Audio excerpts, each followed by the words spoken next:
noite a todos, cumprimento a todos na graça e na paz do Senhor Jesus, amém? Graças a Deus. Quantos crê verdadeiramente na presença real do Espírito Santo de Deus no nosso meio? Amém? É real essa presença. Queridos, nós não estamos aqui para dar uma palestra, nós estamos aqui para ser instrumento de Deus, para que Deus venha falar conosco através de nós.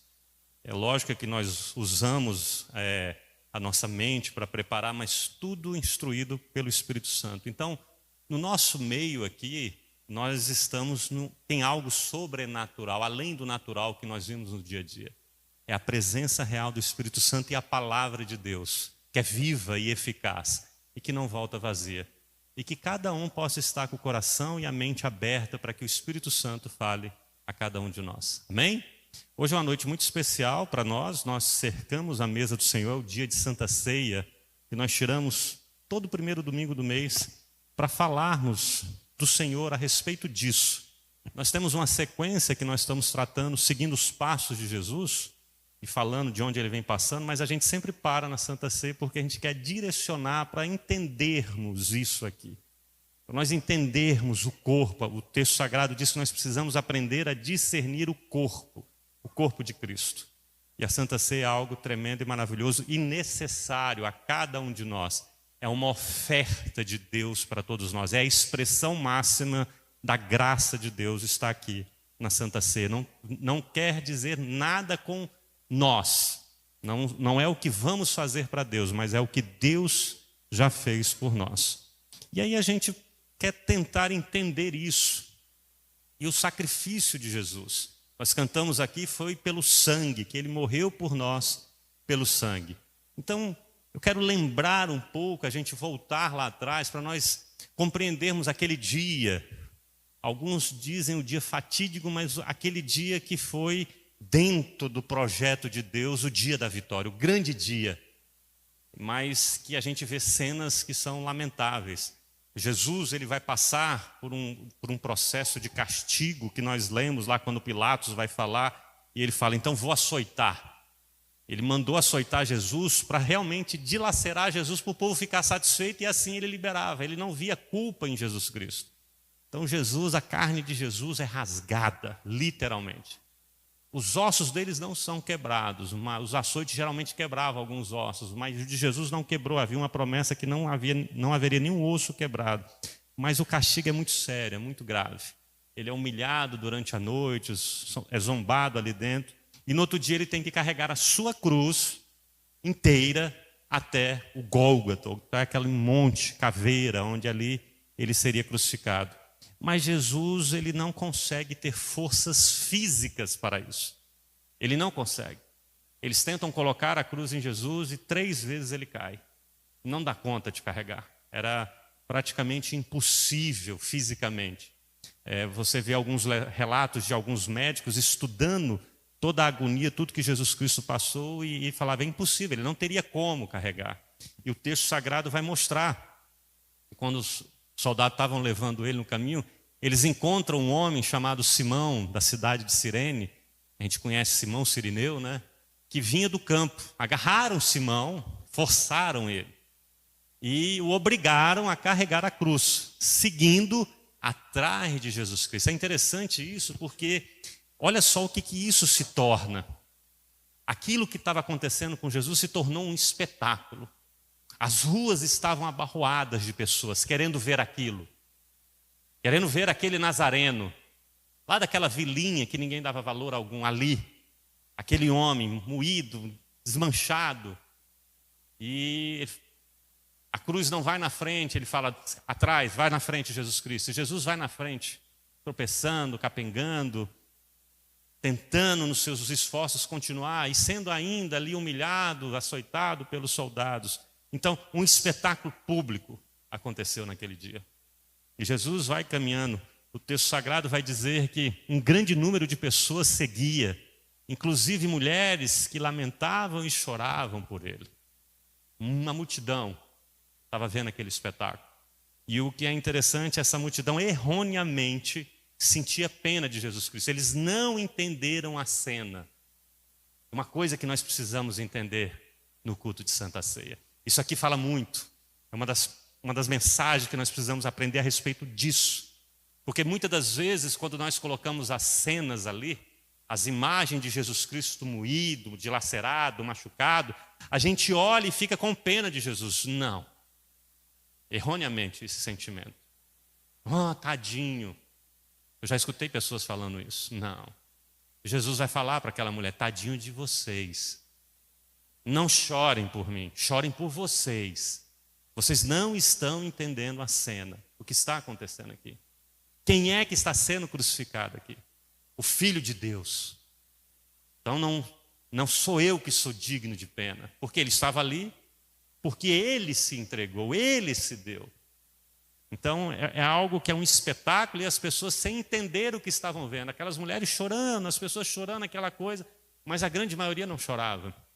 A grande maioria estava realmente zombando, era um escárnio muito grande. O texto diz assim, que 2 outros homens, eles começaram também, criminosos, também foram levados com ele para ser executados. Olha só, o escárnio era muito grande, muito grande. Eles levaram Jesus Cristo junto com os criminosos. Jesus foi um preso religioso, vamos dizer assim, político. Não foi por crime. Então poderia fazer algo separado. Não, mistura ele. Não vai ter os criminosos. Criminosos aqui, crime para ser executados pela crucificação era algo muito sério. Eram as piores pessoas, criminalmente falando, por assim dizer. Então aquelas pessoas estavam ali, Jesus, aquele espetáculo parecia que ia ficando cada vez mais grotesco. Eram os criminosos, Jesus junto com eles naquela via crucis terrível. Era um escárnio absolutamente gigante. E aí Jesus Cristo não tem condição, a cruz é levada, e o texto vai dizer que eles chegam naquele lugar. É conhecido como um local chamado Gólgota, a caveira, porque ali as pessoas morriam e seus corpos ficavam ali e viravam as caveiras, os ossos ali, ficavam ali. E aí eles chegam até lá, e aí crucificam Jesus. Colocam ele sobre a cruz e crucificam ele, junto com os 2 criminosos. Mas eles não colocam de forma aleatória, não. O texto diz que ele fica no centro.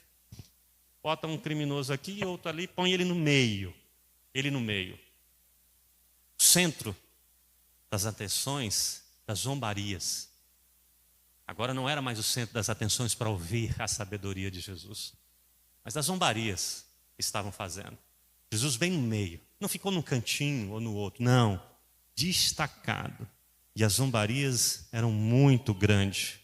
O texto vai falar isso. O povo estava ali e a tudo observava. Também as autoridades zombavam e diziam, salva os outros, a si mesmo se salve, se é de fato Cristo de Deus, o escolhido. Mas num tom de deboche pejorativo, algo muito terrível. Eles zombavam de forma assim, sabe, escárnio mesmo. Era algo muito triste de se ouvir. Todos humilharam a Jesus Cristo. Todos. Eles estavam em êxtase. Eles saíram da sua consciência. Eles esqueceram absolutamente de tudo. A multidão, sabe, quando entra naquilo, aquela catarse emocional, um êxtase toma conta deles. E eles começam a humilhar Jesus. Tu não é o bonzão? Tu não dizia que ia derrubar o templo? Agora, sai daí. Tu não disse que é o filho do homem, como Daniel falava, profetizava? Tu não é o filho de Deus, tu não é o Cristo. Sai dessa cruz, salva-te a ti mesmo. Então era humilhação em cima de humilhação. E o interessante é que até os criminosos, isso é muito interessante, zombavam de Jesus. Até eles entraram nesse êxtase. E é interessante que um dos criminosos que ali estava dependurado, lançava-lhe insulto e dizia, você não é o Cristo? Salva-se a si mesmo e a nós. Em zombaria. Não era um clamor de socorro. Mas olha que interessante. Quando esse criminoso pronuncia isso, ele fala isso, sabe? É nesse momento que o outro criminoso sai do êxtase que estava. Ele sai do êxtase e entra numa lucidez. De repente aquela colocação daquele outro criminoso, deu um choque emocional e espiritual nele. E aquele outro criminoso lá do outro lado, escutando aquela zombaria, ele saiu daquilo. Ele falou, o que está acontecendo? Porque o texto diz que ele também zombava. Mas agora ele sai daquela... Quando ele escuta o outro criminoso falando, que ele conhecia, aquilo ali quebrou ele e mexeu, e ele entra num estado de lucidez. Muito interessante. Ele vai dizer algo assim, olha o que ele vai dizer. Mas o criminoso repreende o outro. Você não teme a Deus nem mesmo ao ser condenado à morte? Você foi condenado à morte. Você sabe por que você está aqui. Você não teme a Deus por isso? A mesma condenação dele. Ele fala algo que é muito assim, forte. Ele vai dizer algo assim, como se ele dissesse, acorda, rapaz. Acorda. Você está condenado. Preste atenção no que você está falando. Acorda, o que você está dizendo? O que você está reclamando da tua vida, murmurando? Diante de Jesus Cristo, precisamos entender isso. Jesus está aqui no centro. A gente coloca a mesa no centro. Nós aqui em volta. E aqui na nossa igreja, uns à direita, outros às esquerdas. Muito interessante isso. E muitas das vezes, os nossos corações murmurando e reclamando da nossa cruz, do nosso sofrimento. Mas aquele ladrão chega para ele, peraí, rapaz, você não está entendendo, acorda, o que você está falando aí? E aí ele vai dizer o seguinte, nós estamos sendo punidos com justiça, porque estamos recebendo o que os nossos atos merecem, mas este homem não cometeu nenhum mal. Você sabe que você merece estar aqui. Interessante que quem está crucificado é algo espiritual, um milagre aconteceu, porque não consegue se ter um raciocínio. É muita dor. O respirar dói para quem está crucificado. Falar é uma dor insuportável. Mas ele falou, ele admoestou, ele advertiu. Uma lucidez absurda acontece com ele. Ele não fez nada para merecer isso. Ou então é como se ele dissesse assim, ele perguntasse assim para ele, o que foi que ele fez? O que foi que ele fez? Você? Olha para ele.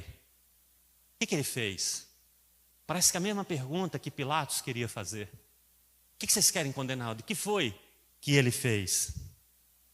Vamos tentar nós aqui relembrarmos, para entender o motivo de Jesus estar ali,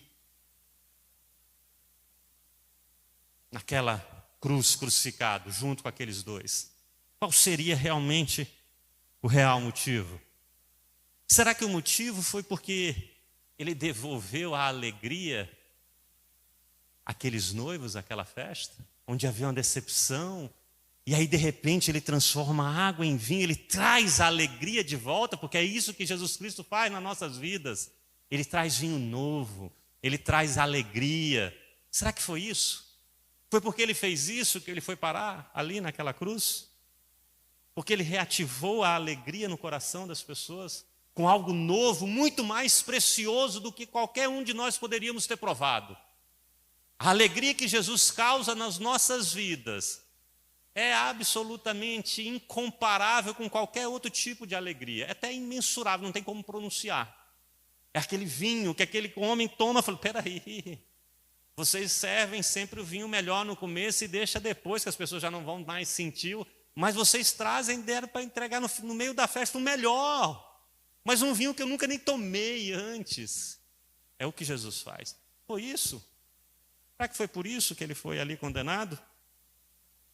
Já sei, olhando essa cena, pronto, é por isso. Ele abraçou o leproso, aquele que todos se afastavam, aquele que andava com sinete para dizer, o leproso chegando, ele não podia estar no convívio de ninguém, não podia estar em ambiente fechado. E de repente ele vê um leproso, ele se aproxima do leproso, ele toca no leproso. Como pode isso? Deve ter sido isso, né? Deve ter sido isso que fez com que Jesus fosse para a cruz. Ele tocar em quem ninguém quer mais. Nós, cheio das lepras dos nossos pecados, e ninguém mais nos valoriza, ninguém mais olha para nós, às vezes pelos nossos erros, graves talvez, e ninguém quer saber, mas Jesus vai lá e chega perto, e nos purifica de todo mal. Nos deixa limpo, alvo mais que a neve. Será que foi por isso? Será que foi por isso que ele foi para a cruz? Porque ele tocou no leproso como eu e me curou da lepra, da minha lepra espiritual?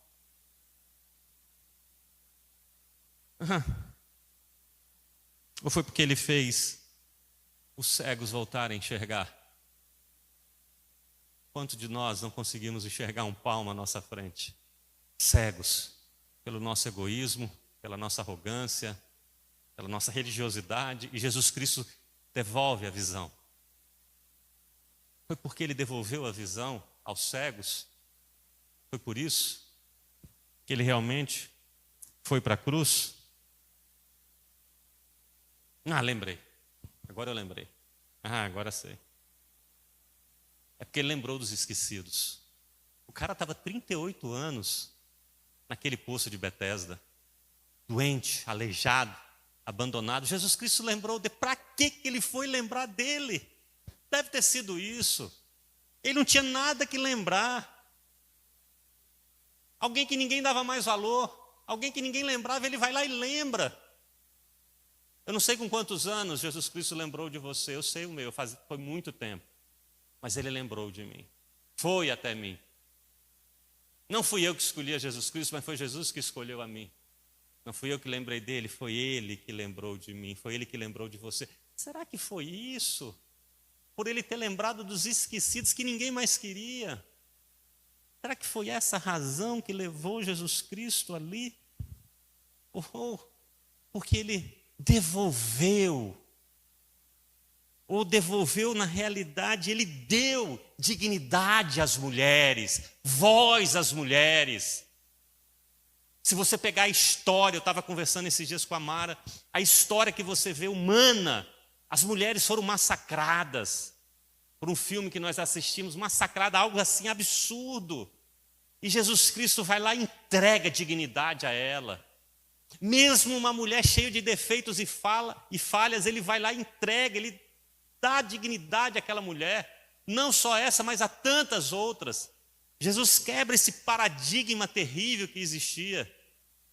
Foi por isso que no mundo machista, Jesus fala do valor da mulher, coloca ela onde ela deve estar. Foi isso que levou Jesus Cristo à cruz? Ou será que foi como o irmão Sebastião disse? Ele falou, não afasta, traz as crianças para cá. Elas são heranças do Senhor, é delas o reino do céu. Se você quer ter você tem que crer como uma criança dessa. Será que foi isso? Porque Jesus lembrou das crianças, as nossas crianças que estão tão abandonadas. Tão abandonadas. Crianças que vivem no meio do tráfico de drogas, sexual, sabe? Às vezes você não percebe, mas quando a gente vai na periferia, que a gente vai em determinados lugares, os pais pedindo socorro, porque as crianças são bombardeadas todos os dias, e Jesus lembra delas. Jesus vai até ela, traz para mim. E Jesus diz assim, ai daqueles que fizer uma dessas aqui se desviar. Era melhor você amarrar uma pedra de moinho no pescoço e jogar no mar. Porque delas é o reino. Foi por isso então? Foi porque Jesus trouxe para si as criancinhas que estão aí perdidas? Ou foi porque ele deu de comer a quem tem fome? Porque ele alimentou o povo faminto? Será que foi isso? Tantas pessoas com fome, necessitando, e Jesus vai lá e ele leva o pão. Queridos, como a gente não percebe, mas tem tanta gente, Jesus Cristo agindo no meio de tantas pessoas, alimentando verdadeiramente quem tem fome literal. E Jesus fez isso. Quando os discípulos não mais queriam, falou: não, mande para casa, Senhor, que daqui a pouco esse povo está tudo faminto. E vai ter problema para nós. Jesus: não, mas é muito longe. Vamos dar de comer para eles. Senhor, mas o que a gente tem não dá nem para nós. A gente só tem 5 pães e 2 peixinhos. Ainda eles falam assim. Pois traga. Vamos agradecer a Deus por isso. Vamos alimentar. Manda todo mundo sentar. Todo mundo vai comer. E vocês agora vão ser os últimos. Vocês vão distribuir. Quando todo mundo comer, a gente vai comer. Vamos ver se vai sobrar algo para nós. Será que foi por isso? Porque ele lembrou de quem tinha fome? Lembrou de quem tinha sede? Será que foi isso que Jesus Cristo fez? Foi isso aí que o levou para aquela cruz? Ou foi porque ele perdoou o imperdoável? Como assim, Senhor? A mulher foi pega no ato adulterando, não é porque estão falando, não é fofoca, não. Está aqui a prova, ó. Filmagem, foto, tudo. Testemunhas. E ele não acusou: não, eu não te condeno. Como é que ele perdoa o que é imperdoável? Como é que ele perdoa aos meus pecados, aos erros que eu cometi? Como é que ele perdoa um assassino? Como é que ele perdoa um corrupto, um adúltero? Foi por isso, porque ele perdoou o imperdoável. Foi isso que levou Jesus Cristo para aquela cruz. Ele que falava de paz, de perdão, de amor, recebia todos que iam até ele, não fazia acepção de ninguém. Quando a gente vê Jesus na cruz, o que foi que ele fez? Será que foi por isso tudo? O que foi literalmente que ele fez para ele estar ali? Sabe, aquele ladrão, ele sentiu o que eu estou sentindo agora. Ele sentiu isso. O que foi que ele fez? Ele só amou a gente, ele só trouxe o inverso que esse mundo tem dado a cada um de nós. E o texto sagrado em Hebreus vai dizer que nós estamos nos nossos atos, vendo tudo isso, crucificando ele novamente. Mas por quê? Por tudo isso? Pois será que foi por isso? Mas o interessante dessa pergunta, dessa colocação que aquele criminoso faz, dizendo que, olha, ele não merece estar ali. Ele nos leva a uma reflexão e a uma pergunta, uma verdadeira pergunta, uma pergunta que realmente faz sentido, porque essa aí é meio que, mas essa aqui talvez faça mais sentido. O que foi que eu fiz? O que foi que eu fiz? Por que eu estou reclamando? Por que eu estou murmurando desse peso, dessa cruz, dessa luta? Sabe, os 2 criminosos ali, tira, tu não és, tira a gente daqui. Por quê? O que foi? Acorda, lembra? Por que você está aqui? Aí quando eu olho todas as vezes que eu vou ceiar, o texto sagrado diz: pare, olhe para você, antes de você ceiar. O que foi que você fez? E eu começo a lembrar do quão miserável pecador. Começo a lembrar dos meus erros, das minhas falhas. Começo a lembrar de atos que são imperdoáveis, como aquela mulher que foi pega no próprio ato. Começo a lembrar da forma como eu cheguei, que ninguém mais queria chegar perto de mim como leproso. Começo a perceber que me tornei sem dignidade como aquela mulher no poço de Jacó. E eu começo a ver tudo o que eu fiz. E eu começo a entender. E isso aqui se torna algo diferente. Se torna algo diferente. Eu não merecia absolutamente nada disso. Eu não merecia que ele estivesse ali. Eu realmente mereço essa cruz. Tudo que passa, tudo que sofre. Mas ele não. E aí esse entendimento, esse discernimento de saber o porquê, que a gente parar de murmurar e reclamar, sabendo que isso tudo são a lei da semeadura, foi o que eu plantei, eu colhi. Mas Jesus Cristo, olha o que ele plantou, as sementes que ele plantou, mas ele estava ali. Aí isso, quando eu olho para cá, que eu medito, isso me leva a um pedido para Jesus. Não é mais que ele me tire da cruz, mas que ele não se esqueça de mim por todos os meus erros. Mas como o ladrão falou para ele, Jesus, lembra-se de mim. Apenas isso. Eu mereço estar aqui, tu não merece. Tu não merece. Tu és o Cristo, Filho de Deus, sim. A cruz não vai te segurar e tu vai para o teu reino, lembra-se de mim. Lembra-se. Então, quando a gente ceia, quando a gente está cercando o pão e o vinho, o Filho de Deus aqui, triturado, esse pão em pedacinhos, é aquele corpo moído de Jesus, esse suco aqui é o sangue derramado. Eu começo a entender o que eu preciso. Apenas se lembre de mim, Jesus Cristo. Apenas isso. Aí eu ceio. As suas falhas, o seu erro, o que você está sendo agora, isso não pode lhe impedir de ceiar. Não. Foi por isso que Jesus Cristo morreu por mim e por você. Nós só precisamos ter esse discernimento de quem é que está aqui e de quem é que vai cear. E Jesus Cristo fala, ainda hoje estarás comigo no paraíso. Apesar de você ser essa, ainda hoje, porque tu entendeu. É isso que você reconheceu quem você é. O texto fala assim. Para você julgar a si mesmo, olhar para dentro de você e coma do pão. Coma. Não fique diante do que os homens têm falado para você. Não, porque você não está nessa posição, porque você fez isso, porque você não está de acordo com isso. Não. Você acha que você vai fazer alguma coisa para merecer sair, para merecer isso aqui? Não. Isso não é você se aproximando com uma oferta a Deus. Isso é a maior oferta de Deus. Isso aqui é João 3,16. É o amor tal entregue a cada um de nós que cremos verdadeiramente no sacrifício de Jesus.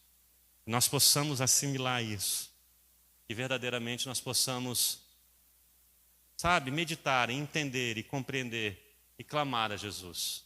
Ele não se esqueça de nós, apesar de sermos quem somos.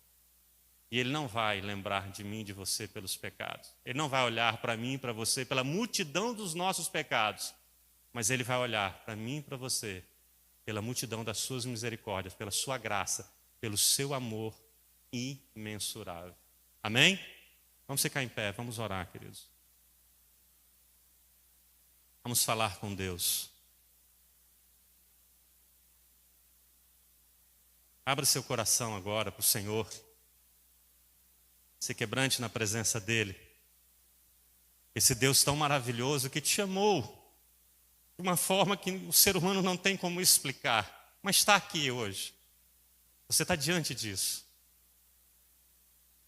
Esse filho perfeito, que nunca desobedeceu ao Pai, que nunca pecou, que sempre nos tratou com dignidade, com amor, de uma forma que ninguém jamais poderia nos tratar, que nos oportunou quando ninguém mais queria dar oportunidade para nós. Nós, que somos tão falhos, abra seu coração, abra sua mente, a sua visão espiritual. Ó Senhor, Tu conheces a cada um que está aqui, Senhor, a começar de mim, Pai. Tu conheces o coração de todos nós, Senhor.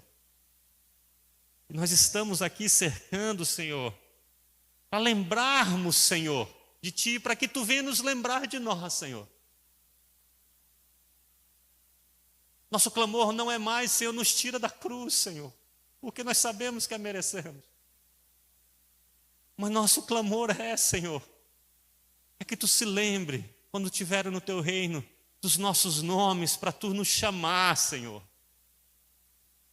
Pela Tua graça e pela Tua misericórdia, Senhor. E que essa tua graça agindo na vida de cada um de nós, Senhor, não venha nos transformar para a glória do teu nome, Senhor. É tu que preparas boas obras para nós, nos entregue, Senhor, o que vamos fazer, Senhor. Aquele ladrão, Senhor, aquele criminoso não teve a oportunidade de descer daquela cruz, ele morreu ali. Mas eu tenho plena certeza, Senhor, se ele descesse dali, ele iria te seguir, iria te servir, Senhor.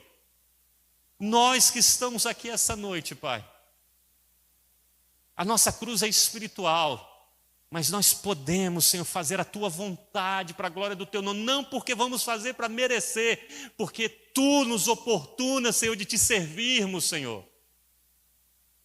Tu nos chama de filhos, tu nos chama de amigos, Senhor.